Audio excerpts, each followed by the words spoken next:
आदमी क्या चाहता? सुख, शांति, अच्छा स्वास्थ्य, इज्जत।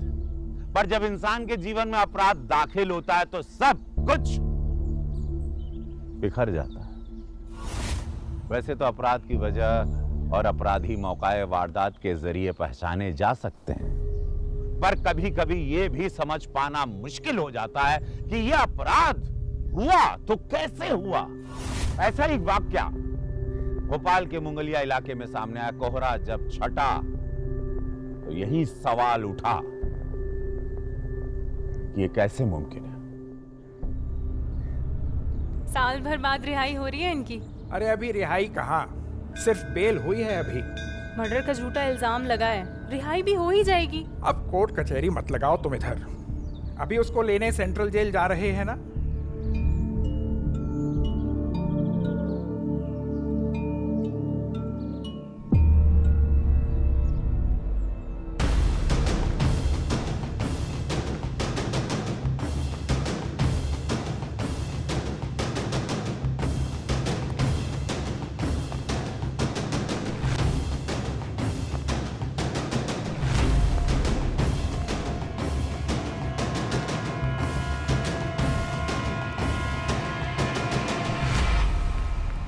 ये लो कपड़े बदल लो।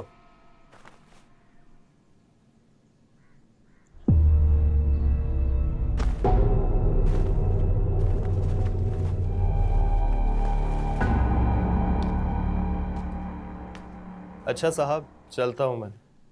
बड़ी मुश्किल से बेल पाए हो, कहीं ऐसा ना हो कि फिर कोई कांड करके दोबारा इस जेल में आ जाओ। इस बात का ध्यान रखूंगा मैं। चलो जाओ इस गेट से।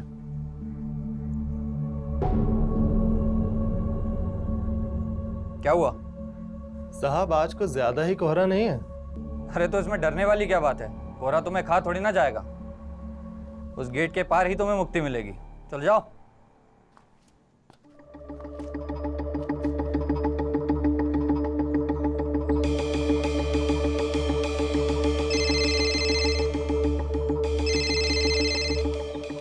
जी मम्मी जी। हाँ जी, पहुंच गए हम जेल।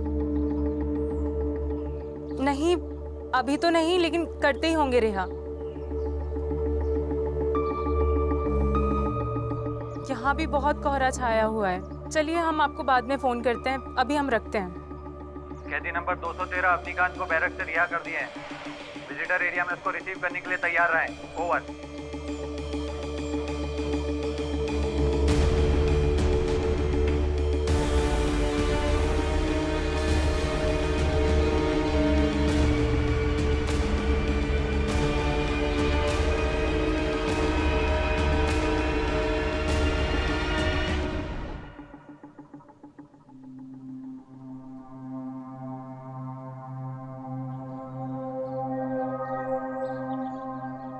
अरे भाई, मेरा बेटा अवनीकांत रिहा हो गया, अभी तक आया क्यों नहीं? बैरिक से रिहा हो गया, आता ही होगा। बैरिक से रिहा हो गए तो अभी तक यहाँ क्यों नहीं पहुँचे हैं? और पूरे 10 मिनट हो गए उन्हें रिहा हुए। हमने अपने कानों से सुना था। ऐसा कितना मीलों दूर है आपका बैरिक जो वो पहुँच ही नहीं पा रहे हैं? पता कीजिए कहाँ है। Barrack team, barrack team. हम बैरक टीम से गार्ड नंबर 1 बोल रहे हैं। Over. Visitor team, guard number 2 बोल रहे हैं हम। कैदी नंबर 213 अवनीकांत अभी तक विजिटर गेट पे नहीं पहुंचा। ओवर। कैदी नंबर 213 कब का रिहा हो गया यहाँ से? ओवर। आप लोग रुको यहीं, हम अभी आते हैं।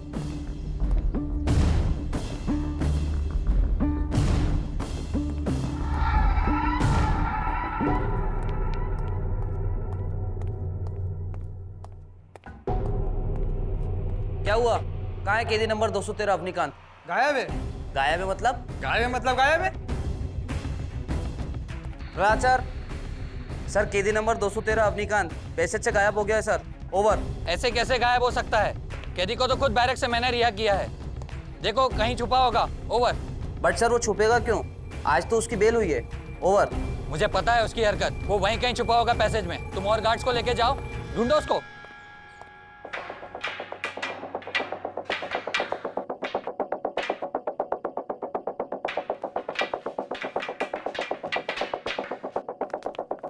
क्या हुआ?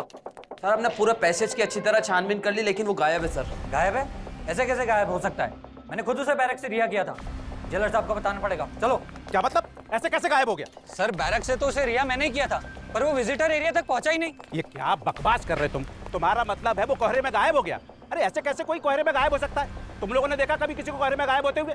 मैंने तो नहीं देखा। अरे क्यों बार बार फोन करती हो मुझे? तो ठीक है ना आलू यार, तुम 5 की 10 किलो ले लो। मेरे बेटे को सर कब रिहा करेंगे सर? कोई कुछ अरे रुक जाओ यार। अरे मैं ढूंढवा रहा हूँ तुम्हारे पति को। तुम्हारा लड़का जो भी है वो। लोकल पुलिस को फोन लगाओ, थाने में खबर करो। गायब कर दिया सर। ये क्या तमाशा? सर कुछ तो बताइए सर।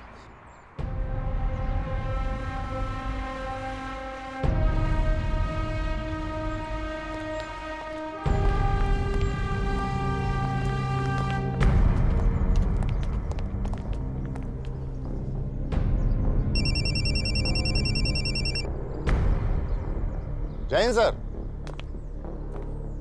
जी सर, मौकाए वारदात पे हूं। अब क्या बताऊं सर, ये तो हमें भी समझ में नहीं आ रहा कि कोहरे में कैदी कैसे गायब हो सकता है। जी सर, हम छानबीन करेंगे और आपको सूचित करते रहेंगे। नहीं सर, अब कोहरा तो छट गया है सर। जी सर, जय हिंद। चाय पिलाओगे? आज से 10 साल पहले मेरी पोस्टिंग हुई थी इस जेल में, और तब से लेकर आज तक ऐसा एक भी हादसा नहीं हुआ कि कोई कैदी इस पैसेज से गायब हो गया, वो भी कोहरे में। सालों से जब भी कोई कैदी रिहा होता है वो इसी पैसेज से होकर विजिटर रूम तक पहुंचता है। आज सुबह कैदी नंबर 213 अबनीकांत बैरिक से बेल पर रिहा होने के बाद इसी पैसेज से विजिटर रूम के लिए निकला था।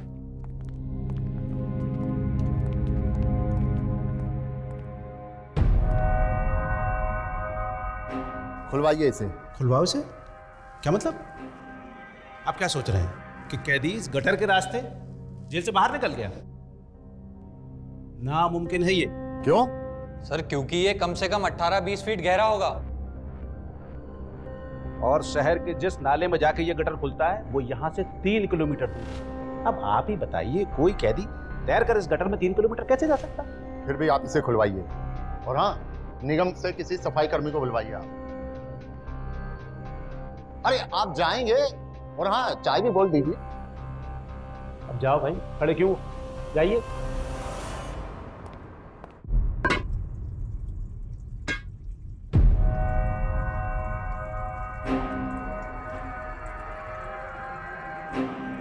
क्या हुआ भाई? उतर क्यों नहीं रहा गटर में? अरे साहब, मेरे बाल बच्चे हैं, मैं इसमें उतरकर अपनी जान नहीं दूंगा। देखो कितना मलबा कचरा हो रहा है, अंदर जाऊंगा तो सांस भी नहीं ले पाऊंगा। अरे एक बार कोशिश तो कर ले। मेरी मानो साहब, कोई बेवकूफ़ी होगा जो इसमें उतरेगा। आप किसी और को बुला लो साहब, मैं नहीं उतरूंगा साहब इसमें। सुना आपने? बताइए। नहीं आप बताइए आप। अब मैंने आपसे पहले कहा था कोई भी कैदी इस गटर के रास्ते जेल से बाहर नहीं निकल सकता। कैदी नंबर 213 अवनीकांत गटर के रास्ते जेल के बाहर नहीं निकला, तो फिर वो कोहरे में कहां गायब हो गया? और अगर गायब हुआ तो हुआ कैसे? कोहरे में ढका हुआ जेल, इसमें कैदी बेल पर रिहा होता है। जेल बैरक से जेल गेट की ओर चल देता है, लेकिन बाहर निकलने के बजाय कोहरे में वो गायब हो जाता है। कैसे मुमकिन था ये? कोहरा जब हटता है तो अंदाजा लगाया जाता है कि जेल पैसेज में मौजूद एक मेन होल से वो निकल गया होगा। पर सवाल ये उठता है कि जब कैदी बेल पर रिहा हो रहा था तो उस मेन होल में, जो कि 3 किलोमीटर दूर खुलता है, उसमें कूद के अपनी जान को दांव पर वो क्यों लगाएगा? तो क्या थी इस कहानी की सच्चाई? कैसे मुमकिन था उसका कोहरे में गायब हो जाना? आखिर हुआ क्या था उस कोहरे में? सर ये कोहरा वोहरा तो सब बहाना है सर। मेरे बेटे को गायब किया गया है सर। और क्या सर, 1 साल से केस लड़ रहे हैं, मर्डर का झूठा इल्जाम लगाया हमारे पति पर। बड़ी मुश्किल से कोर्ट से बेल मिली थी और अभी वो गायब। हम बता रहे हैं ये सबका सब जेल विभाग का करतूत है, वरना ये कैसे मुमकिन हो सकता है कि जेल बैरक से सही सलामत निकले हमारे पति, पैसेज में घुसते ही कोहरे में गायब। हम लोग छानबीन कर रहे हैं, अब आप लोग घर जाइए। अगर कोहरे की पहली सुलझ गई तो हो सकता है वो मिल जाए। और हमें जो भी पता चलेगा आपको सूचित किया जाएगा। आप लोग अपना मोबाइल नंबर नोट करा दीजिए। चलो जल्दी से खा लो। मेरा मूड नहीं है। अरे सारी जिंदगी बैल के जैसा काम किया है और अब जब रिटायरमेंट करीब आया है तो सारी रेपुटेशन चौपट हो गई। तो मुझे तो ये समझ में नहीं आ रहा है, कोई आदमी कोहरे में गायब कैसे हो सकता है? अरे ये फिल्मों में होता है। पर ये फिल्म नहीं, हकीकत है। तब तो सिर्फ एक ही बात हो सकता है, या कोई चमत्कारी या फिर कोई अघोरी जो इंसान को कोहरे से उठा ले गया हो। तुमसे तो ना बात करना बेकार है। हाँ हाँ, तभी तो गुजार लिए इतने साल साथ में। चलो चलो जल्दी से खाना खा लो, नहीं तो कोहरा आपको भी उठा ले जाएगा।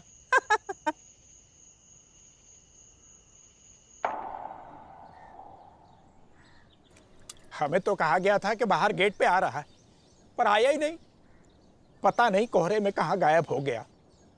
लास्ट टाइम मिले थे हमें भी जेल में, बहुत परेशान दिख रहे थे। पूछे भी थे हम कि क्या हो गया है, लेकिन कुछ बताया ही नहीं। न जाने कहाँ होंगे इस वक्त।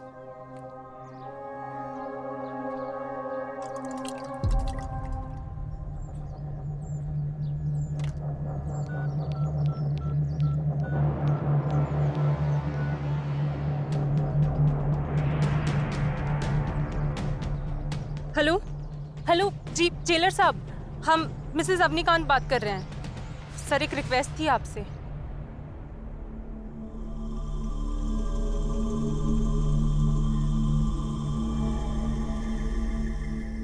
चलिए।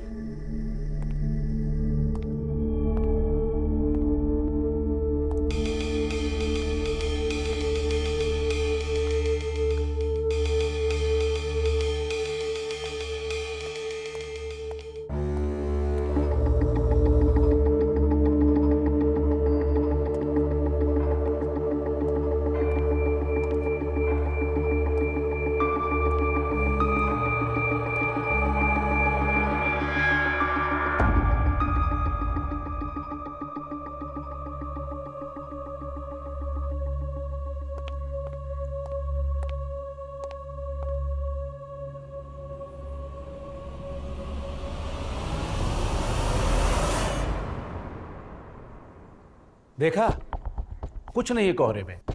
आप लोग पता नहीं क्या क्या सोच लेते हैं, और मेरी भी मति मारी गई थी। जो आप लोगों ने रिक्वेस्ट की और मैं आ गया ये सब करने। अब एक मिनट, मेरा फोन है शायद।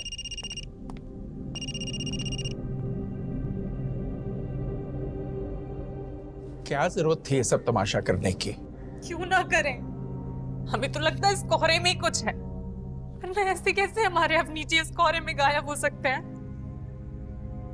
सुनिए,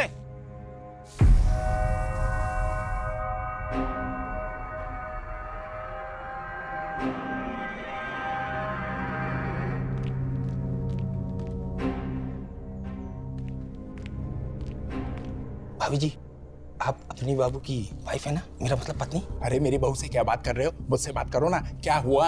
अरे दादा, मैं और अपनी बाबू एक ही साथ बैरक में थे। बैरक में अपनी बाबू बहुत साधना मेडिटेशन किया करते थे, सिद्धि मुद्दी और मुक्ति की बातें बोलते थे। लगता है सिद्धि पूरा हो गया, मुक्ति मिल गया, अंतर ध्यान हो गए।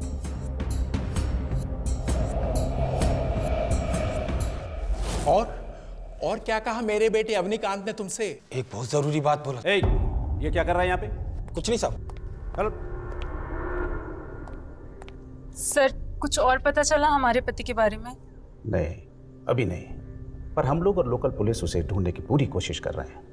पर मुझे तो एक बात समझ में नहीं आती है कि जेल के चारों तरफ सिक्योरिटी अव्वल दर्जे की, और पैसे से बाहर निकलने का सिवाय दरवाजों के और कोई रास्ता नहीं, और वहां भी हमारी सिक्योरिटी पक्की है। अब लोकल पुलिस को शक है कि वो गटर के रास्ते जेल से बाहर निकल गया, लेकिन मैं ऐसा नहीं सोचता। गटर से बाहर निकलना नामुमकिन है। किसी ने अवनीकांत को बैरक से रिहा होने के बाद देखा ही नहीं। अब मुझे तो ये समझ में नहीं आ रहा है कि अवनीकांत कोहरे में गायब हुआ तो हुआ कैसे।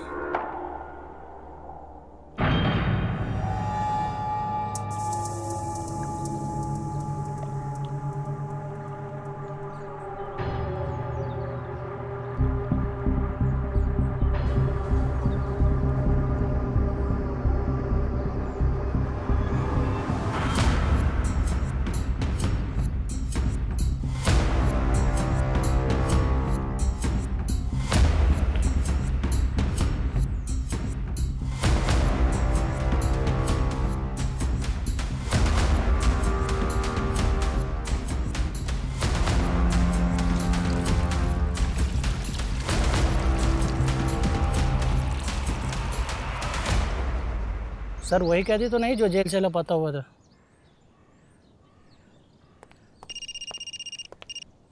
हेलो। हाँ नमस्कार sir, sub inspector Ram Naresh बोल रहे हैं सर। सर सेंट्रल जेल के पास वाले नाले से एक बॉडी बरामद हुई है। चेहरा पूरी तरह बिगड़ा हुआ है सर। सर हमें डाउट है ये वही कैदी है जो आपकी सेंट्रल जेल से लापता हुआ था। सर उस कैदी की खास इंफॉर्मेशन या आइडेंटिफिकेशन दीजिए ताकि हम लाश की पहचान कर सके सर। हाँ बिल्कुल बिल्कुल बिल्कुल। अब मैं स्पीकर ऑन कर रहा हूँ। कहाँ रख दी मैंने? अभी तो रखी थी फाइल। ओ यार, आजकल याददाश्त को क्या हो गया? यहाँ रखी थी मैंने। हाँ, अरे यार ये।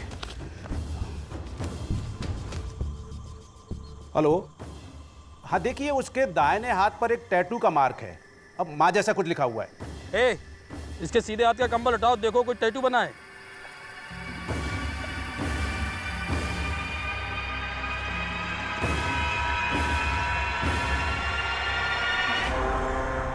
हाँ सर, लगता है आपका लापता कैदी अवनीकांत मिल गया है सर। अरे वाह, मैं अभी पहुंचता हूं। अभी मेरा कैब।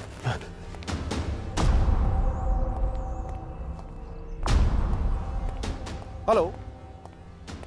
हाँ, मैं जेलर मोहन साहू बोल रहा हूँ।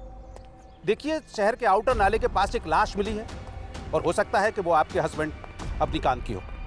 हाँ, तो आप लोगों को लाश की शनाख्त के लिए वहाँ आना होगा। जी, मैं भी पहुँच रहा हूँ। ओके। सर, गटर की एक लाइन जेल से यहाँ आकर मिलती है इस नाले में। इसका मतलब साफ है, अवनीकांत जेल से गटर के रास्ते ही भागा होगा और गटर में ऑक्सीजन ना मिलने की वजह से और इसी चक्कर में डूबकर मर गया। नहीं राम नरेश, बात कुछ और ही है। अवनीकांत का गला रेत कर इससे मारा गया है। ये देखो।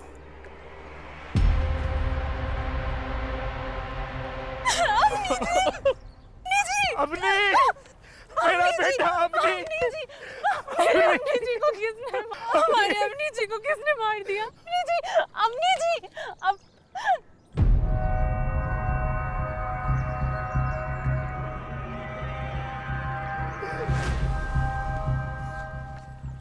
ये कैसा मजाक है इंस्पेक्टर साहब? ये हमारे अवनी जी नहीं है। ये क्या कह रहे हैं आप? हाँ साहब, ये हमारा बेटा अवनी नहीं है। नहीं है अवनी।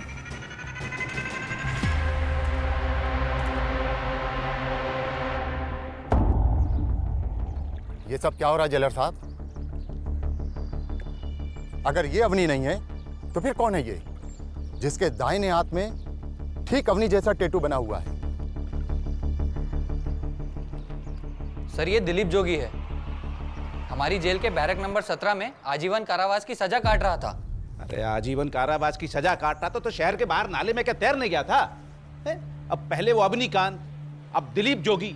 आखिर चल क्या रहा है हमारी जेल में? सर आप शायद भूल रहे हैं कि एक रोज पहले दिलीप जोगी का किसी कैदी के साथ हाथापाई हुआ था। आप ही ने उसको काल कोठरी में डालने का आदेश दिया था। हमको लगा कि क्या बकवास कर रहे हो? आदेश नहीं दिया था मैंने, खाली वार्निंग दी थी। सॉरी सर, हमको लगा कि सहायक जेलर शेख असलम इस मामले को देख रहे हैं, इसलिए हमने कोई दखल नहीं दिया। दूसरे अफसर पर ब्लेम मत फेंकिए, हम सस्पेंड कर देंगे आपको। आपको पूरा यकीन है कि उस रोज आपने बैरक से अवनीकांत को ही रिहा किया था? जी सर, बिल्कुल। ठीक है, थोड़ी चाय और पिलाइए। जी सर। सर ये कैसा अफसर है? प्रहलाद सिंह ठीक ही है, अभी तक तो वैसे कोई कंप्लेंट आई नहीं। पर आप क्यों पूछ रहे? मुझे लगता है ये आदमी झूठ बोल रहा है, या फिर आपकी जेल में कुछ लापरवाही जरूर हुई है। अरे मुझे तो समझ में नहीं आ रहा है ये चल क्या रहा है। अब पहले वो कोहरे में अवनीकांत गायब हो गया और फिर अभी ये दिलीप जोगी शहर के बाहर नाले में मिलता है। मुझे तो लगता है कि मेरी कुंडली में कोई दोष आ गया है। आप किसी अच्छे ज्योतिषी को जानते हैं? मुझे लगता है दोनों कैदियों में कुछ ना कुछ कनेक्शन जरूर है। हम तो छानबीन करेंगे ही, लेकिन आप अपनी नज़र जेल में थोड़ी और पैनी रखना, ये कुंडली के दोष अपने आप मिट जाएंगे। वैसे दिलीप जोगी किस जुर्म की सजा काट रहा था? अरे वो कॉलेज में पढ़ता था, कॉमर्स का स्टूडेंट था और इकोनॉमिक्स के प्रोफेसर से उसकी नहीं जमती थी तो गोली मार दी। अच्छा, ये दिलीप जोगी की फैमिली को खबर की? हाँ, खबर तो मैंने की है। जोगी, नाले में डूबकर नहीं मरा है मेरा बेटा, नाले में डूबकर नहीं मरा है।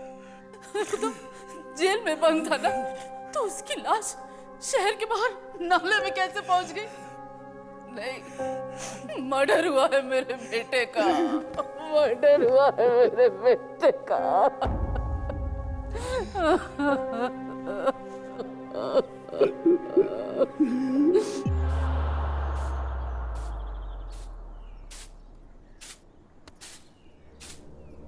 जी जी, धन्यवाद। मैं आपसे बाद में बात करता हूँ। जी हाँ।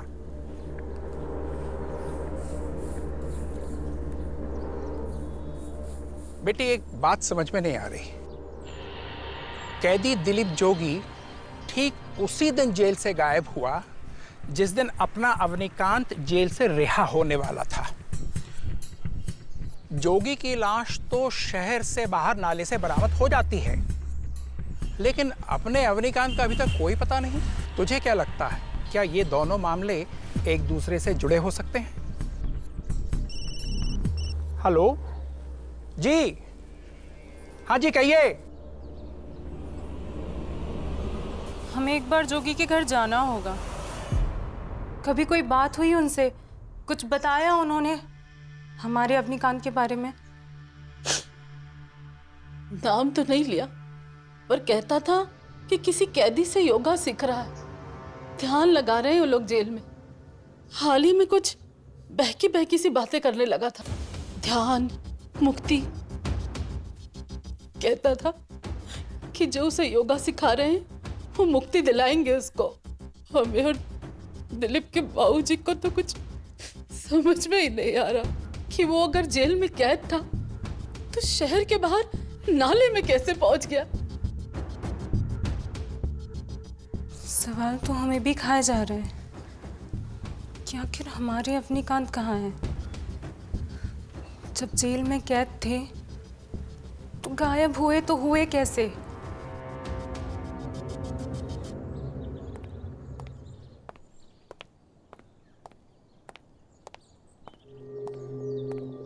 अरे इधर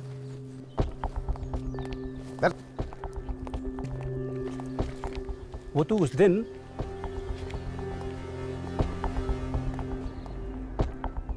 क्यों रे? उस दिन तू अपनी कांध की बीबी से बहुत बतिया रहा था, क्या बात कर रहा था? बताएगा या काल कोठरी में डाल दूं तुझे? नहीं साहब, अवनीकांत बोलता था कि उसे जेल से रिहा नहीं होना। क्यों? वो कहता जेल में ही सुरक्षित है, बाहर उसे खतरा है। नाम बताया था किसी का उसने? साहब नाम तो नहीं बताया। ठीक है, जा।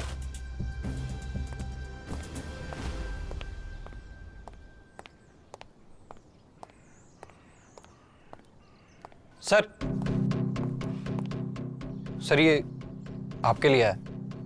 क्या ये? सर ये वो अवनीकांत के केस में आपको सस्पेंड कर दिया सर। है, ये तो होना ही था। हेलो, अरे अब ये खर्चे कम कर दो, सस्पेंड हो गए हम। इनको आलू चावल की पड़ी। वैसे किस जुर्म की सजा काट रहे हैं आपके पति जेल में? उनके एक बिजनेस पार्टनर हैं विकास शर्मा, उनसे नुकसान मुनाफे को लेकर कुछ अनबन हो गई थी। अरे इससे ज्यादा प्रॉफिट हम नहीं दे सकते भाई। अरे काहे नहीं दे सकते, मेहनत की है हम, और बात भी 50-50% पर हुआ था। अग्रीमेंट का कागज है हमारे पास। अरे काहे इतना फायर हो रहे भाई? और वैसे भी ये प्रॉफिट का डिसीजन हम नहीं लेते, ये सब काम हमारी पत्नी देखती है। जाओ जाके त्रिखा से बात करो। जरूर करेंगे, फ्री में प्रॉफिट नहीं गवाएंगे हम।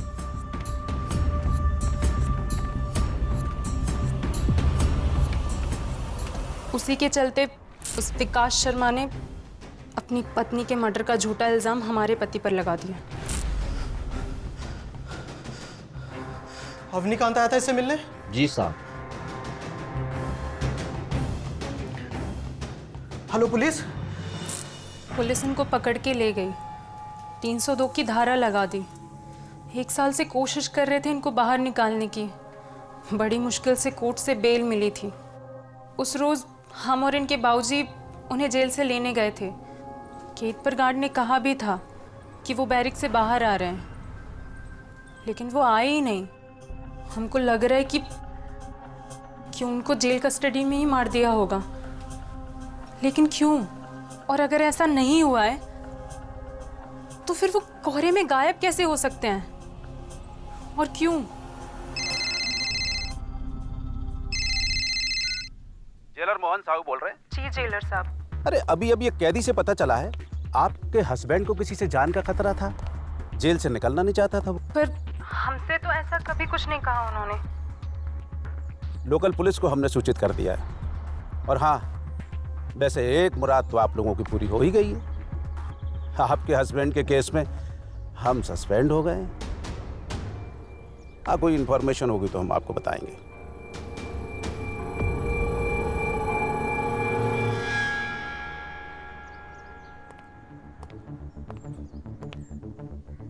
जेलर साहब सस्पेंड हो गए हैं। बता रहे थे कि हमारे पति को जेल के बाहर किसी से खतरा था। खतरा?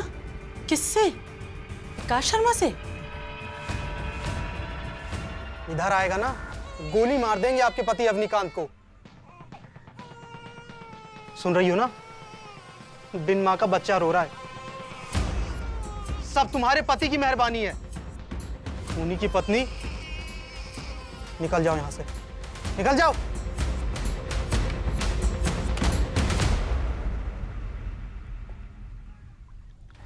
अरे भैया रोको रोको रोको। अरे भैया सुनना, सुनिए भैया। भैया आप लोग क्या नीचे नाले की सफाई करने के लिए जा रहे हैं? जी। इतना गंदा पानी, कादा कीचड़, नीचे कैसे उतरते हैं आप लोग? मैम, जहाँ गहराई कम होती है वहाँ काम आसानी से हो जाता है, पर आगे जाके कहीं कहीं 20 फीट 25 फीट गहराई होती है तो वहाँ काम थोड़ा कठिन हो जाता है। फिर क्या करते हैं? मैम, हमारे सुपरवाइजर साहब है जो नाले का पानी पहले ही बांध देते हैं और काम हमारा आसान हो जाता है। बांध देते हैं? पानी कैसे बांध देते हैं भैया? यहाँ पे बीच बीच में बड़ा बड़ा शटर होता है, तो उसको नीचे कर दिया जाता है जिससे पानी रुक जाता है। फिर नीचे उतर के साफ सफाई करके जब काम खत्म होता है तो ऊपर आके शटर को ऊपर कर दिया जाता है जिससे पानी वापस चालू हो जाता है। अब भैया ये शटर क्या होता है और कैसे होते हैं ये शटर, कहाँ होते हैं, आप बता सकते हैं क्या? मैम, वो हमारे सुपरवाइजर साहब हैं, आप उनसे बात करिए, वो आपको बताएंगे। हमें हमारा काम करने दीजिए। अरे मैडम, काहे हम वर्करों का टाइम खराब कर रही हैं? जी वो एक हेल्प चाहिए था आपसे। हेल्प? हमसे? देखिए, कल ऐसे ही नाले में हमारे बेटे का डेड बॉडी मिला है। ओहो, बहुत बुरा हुआ। आजकल जिंदगी और मौत का कोई भरोसा ही नहीं है। अरे मैडम, हम तो विभाग के छोटे से सुपरवाइजर हैं, हम क्या कर सकते हैं? देखिए, हमें ऐसा लग रहा है कि हमारे बेटे को कहीं और जान से मार के फिर उस नाले में फेंका गया है, लेकिन आपका विभाग कह रहा है कि वो उसी नाले में डूब के मरा है। तो हम पुलिस वाले दिख रहे हैं क्या? अरे आप ये सब हमको क्यों बता रही हैं? देखिए, आप बस इतना बताइए कि सेंट्रल जेल के पास वाले नाले में जहां हमारे बेटे का डेड बॉडी मिला था, वहां सुबह 6 से 8 बजे के बीच कोई सफाई का काम चल रहा था या नहीं?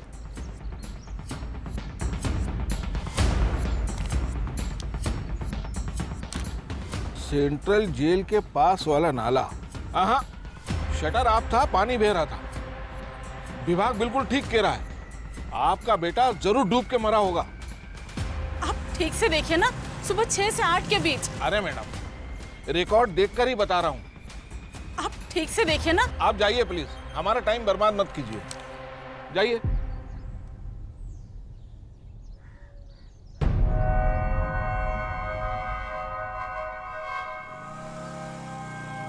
अरे श्रीवास्तव जी, ये क्या मसला है?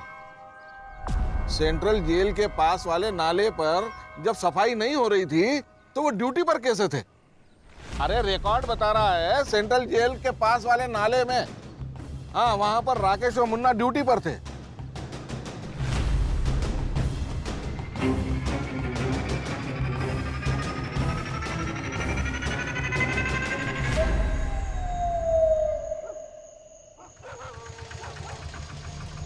अच्छा ठीक है, अब हम चलते हैं। अरे रिक्शा से छोड़ देते हैं ना घर तक। कोई बात नहीं, हम चले जाएंगे। पक्का? अच्छा ठीक है, संभल के जाइएगा। चलो भैया।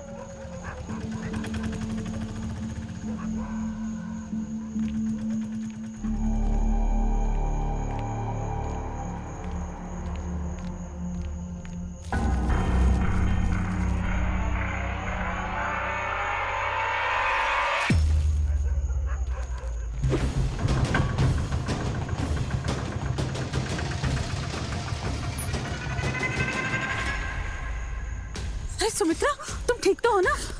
तुम्हें छोड़ के जाने के बाद मुझे बहुत अजीब लगा, इसलिए मैं वापस आ गई। घबराओ नहीं, हम कल ही पुलिस स्टेशन में जाकर रिपोर्ट लिखा देंगे। तुम शांत हो जाओ। हाँ साहब, वो राकेश मुन्ना ही थे साहब। जब हम ऑटो लेके दोबारा भाभी के यहाँ पहुंचे ना साहब, तो अपनी आंखों से देखे थे, वो राकेश मुन्ना ही थे साहब। आप लोग चाय पियेंगी? साहब मैं चाय पिएगा। कोई बात नहीं साहब, दुकान से पी लेगा। तो कल आप लोग विकास के घर गई थी? जी, और वहां से लौटते वक्त एक निगम के सुपरवाइजर से पता चला कि राकेश और मुन्ना उसी नाले पर ड्यूटी पर थे जहां से इनके बेटे दिलीप जोगी की लाश मिली थी। तो सर आपको अजीब नहीं लग रहा, जब सफाई होनी नहीं थी तो वो लोग ड्यूटी पर क्या कर रहे थे? सर कुछ ना कुछ कनेक्शन तो जरूर है हमारे पति के लापता होने में, इनके बेटे की मौत में, और ये दोनों राकेश और मुन्ना। नहीं तो सर सोचिए ना, हम पर हमला क्यों करते वो। राकेश और मुन्ना, तू जानता है उनका घर? हाँ साहब, मेरे बगल वाले मोहल्ले में रहते हैं साहब।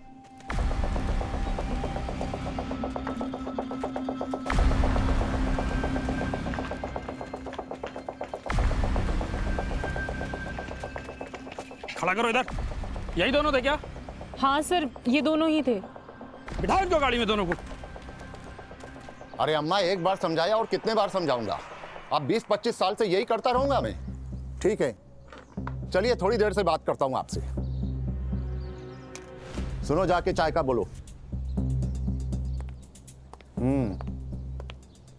अब बोलोगे या बुलवाना पड़ेगा?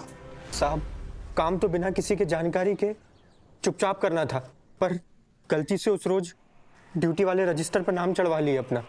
ये सब कैसे किया? कैसे किया ये सब? सुबह 7 बजे हम लोग सेंट्रल जेल सिटी आउटर वाला गटर लाइन जाम कर दिए। शटर डाउन होते ही गटर के पानी का बहाव रुक गया। फिर हम लोग उसी रास्ते भागते हुए सेंट्रल जेल के गटर लाइन तक पहुंच गए। जैसे ही हमने उस पैसेज के गटर का ढक्कन खोला, वो गटर की तरफ झुका और तभी हमने उसके गले में फंदा डाल के उसको नीचे खींच लिया। 7 लाख छुरी से उसका गला रेत दिया। हमने तुरंत जेल के गटर का ढक्कन लगाया और वहां से भाग निकले। मौका देखते ही फिर से शटर अप किया ताकि गटर के पानी के बहाव से वो लाश जेल के गटर लाइन से बाहर शहर के नाले तक बह जाए। निगम में नौकरी करते हो और लोगों को जान से मारने का ठेका भी लेते हो। बोलो, क्या नाम बताया था? कोई नाम नहीं बोला था, बस इतना ही बोला था कि एक कैदी सुबह 7 से 8 बजे रिहा होगा, उसको जान से मारना है। 50-50 हजार रुपया मिला था हम दोनों को। अच्छा ये बताओ, इस कांड का ऑर्डर किसने दिया था तुमको? बोलो, कौन था वो? बताता हूँ, विकास भैया, विकास शर्मा नाम है उनका। बहुत बड़े कारोबारी हैं। उन्होंने हमारी सिस्टर की शादी में हेल्प किए थे। उन्होंने हमको बोला एक जानी दुश्मन को सबक सिखाना है। जानी दुश्मन? तुम्हारा तो एक ही जानी दुश्मन है, अवनीकांत राय। सर, 2 टका प्रॉफिट के लिए हमारी वाइफ को मर्डर कर दिया। कोर्ट में मर्डर का केस चला पर बेल मिल गया उसको। बेल पे यहाँ लोग जिंदगी अपनी काट देते हैं, पर हमें उसकी और जिंदगी नहीं चाहिए थी। हमारी वाइफ का मर्डर कर दिया इसलिए मार दिया या कोई और बात?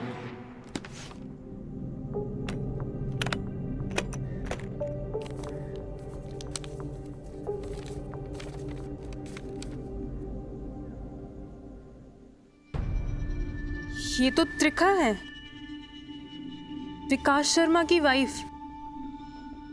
मतलब अवनी और त्रिखा एक ही कॉलेज से थे।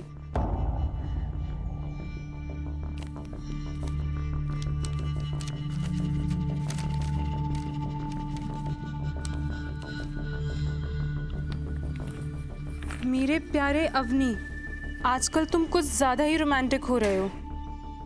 बीए पास करना भी है या नहीं? हालांकि हम भी दिन भर किताबें खोलकर तुम्हारे बारे में ही सोचते हैं। आई लव यू अवनी, तुम्हारी त्रिखा।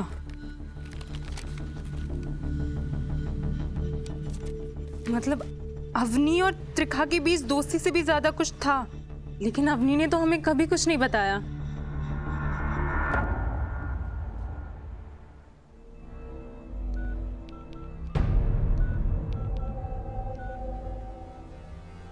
हेलो, वो सुनने में आ रहा है कि विकास सिंह को पुलिस धर के ले गई है। आपके हस्बैंड को मारने का ठेका दिए थे राकेश और मुन्ना को। क्या? कहीं ऐसा तो नहीं कि आपके हस्बैंड को ये सब पता चल गया हो और वो जानबूझकर अपनी जगह मेरे बेटे को आगे कर दिए हो?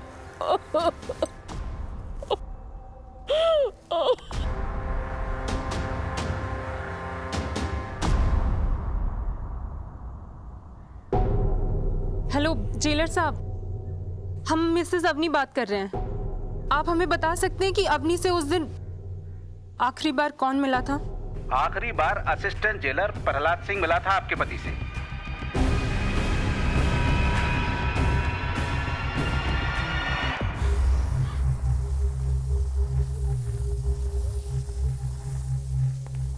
बात करनी है आपसे। विकास शर्मा ने पुलिस को सब बता दिया कि जोगी को नहीं, अवनी जी को मारने का प्लान था। और हमें पता है कि आपने हमारे अवनी जी की मदद की है जेल से निकलने में। हम बयान दे चुके हैं कि हम अवनी काद को सिर्फ रिहा करवाए थे, जोगी काम नहीं जानते। सुनिए, हम किसी से कुछ नहीं कहेंगे, हम किसी से कुछ नहीं कहेंगे। आप बस हमें इतना बता दीजिए कि हमारे अवनी जी कहाँ हैं। हम आपके पैर पड़ते हैं, प्लीज।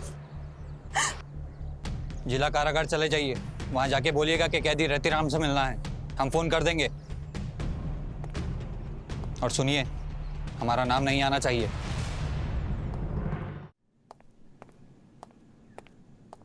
सिर्फ 5 मिनट। प्रहलाद जी का कॉल आया था हमें, कहा कि तुम मिलने आने वाली हो। कुछ बोलोगी नहीं? ये सब त्रिखा के चलते ही हुआ है ना? तुम्हें? हमने सारे खत पढ़ लिए थे आपके। कॉलेज में अफेयर था हमारा और त्रिखा का, पर शादी नहीं हो पाया। 10 साल बाद इधर ही विदिशा में फिर मुलाकात हुआ उससे। सर, वो हमारी वाइफ का पुराना आशिक था, ये बात हमें नहीं पता थी। अपनी वाइफ के कहने पर उसे हमने अपना बिजनेस पार्टनर बनाया और दोनों की आशिकी फिर शुरू हो गई। हमारे और त्रिखा के बीच दोस्ती फिर गहराने लगी और विकास को भी कुछ कुछ शक होने लगा।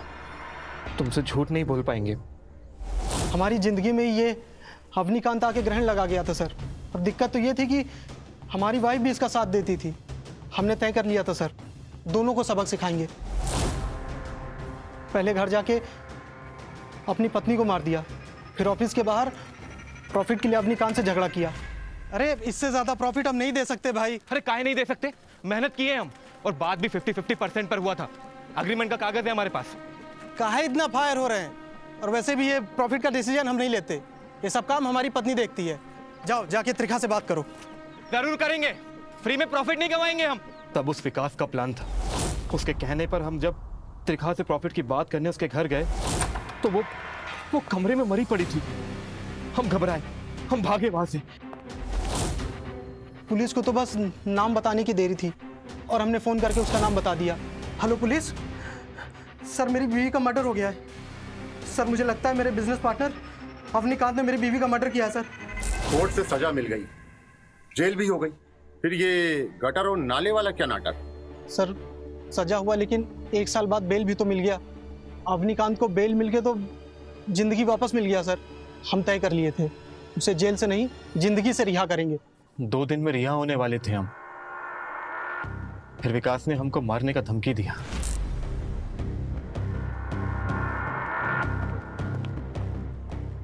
हेलो, तू क्या सोचता है जेल से निकल जाएगा? अरे जेल गेट पार करने से पहले खत्म कर देंगे तुझे। जेल गेट शब्द बोला था वो। हम समझ गए कि विकास फिर कोई चाल चल रहा है, तब हम भी प्लान बना ली। एक कैदी था हमारे बैरक में, जोगी। क्या हुआ? मुझे यहाँ क्यों बुलाया मिलने के लिए? तुम्हारी मुक्ति का समय आ गया है। मतलब? आजीवन कारावास है ना तुम्हें? हाँ। मौका देते हैं जेल से आजाद होने का। कैसे? सब समझाऊंगा, तैयार रहना। 2 लाख रुपए तुम्हारे अकाउंट में ट्रांसफर कर देंगे एडवांस में। बस तुम हमारी जगह जोगी को रिहा करोगे बैरक से। पर उसके बाद तुम यहाँ नहीं रह सकते, कैदियों का हिसाब देना होता है। कल सुबह 5 कैदी जिला कारागार में शिफ्ट हो रहा है। गए साल एक कैदी रतिराम डेथ कर गया था, केस रिपोर्ट नहीं हुआ उसका। उसके नाम से तुम्हारा कागज पत्तर बना देंगे, तुम निकल जाना। हम क्या जानते थे सर कि वो अवनीकांत अपनी जगह किसी और कैदी को उस पैसे से भेज देगा। होशियारी कर गया हमसे। होशियार तो अब तुम बन रहे हो। 2 लोगों का मर्डर करके बातें बना रहे हो। अब इस कारागार से लंबे समय तक निकल नहीं पाओगे तुम। जानते हैं सर, पर सिर्फ इतना बता दीजिए कि वो अवनी जेल से गायब कैसे हो सकता है? एक तरफ हमारे गायब होने का हल्ला हो रहा था और दूसरी तरफ हम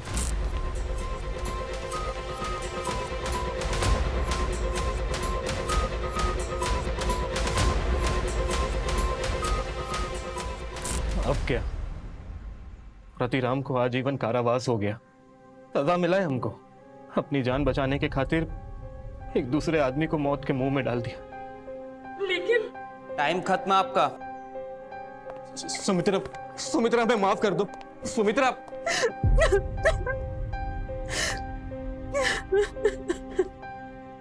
अपने स्वार्थ की खातिर किसी की जिंदगी दांव पर लगा देना अमानवीय भी है और अपराध भी। ये तो अपराधी पूरी कोशिश करता है, देखिए, कि उसका अपराध पकड़ में ना आए। बड़ा शातिर होता है अपराधी, लेकिन बेवकूफ भी होता है जो पुलिस को कमजोर समझता है। पाप छिपता नहीं, तो कोई समझ ही नहीं पाए कि कैसे मुमकिन है। कहते हैं ना कि सच को कितना भी पर्दों या दीवारों के पीछे छुपा दिया जाए, पर सच सामने आ ही जाता है। और उसके बावजूद इंसान अपराध से बाज नहीं आता, जबकि सब कुछ जान रहा है कि वो पकड़ा जाएगा, कितना भी शातिर कातिल बदमाश क्यों ना हो। और अपनी खुशियों से भरी जिंदगी में ग्रहण लगा देता है अपने ही हाथों।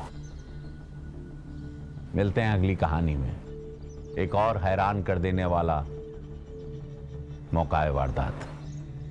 शुभ रात्रि, जय हिंद।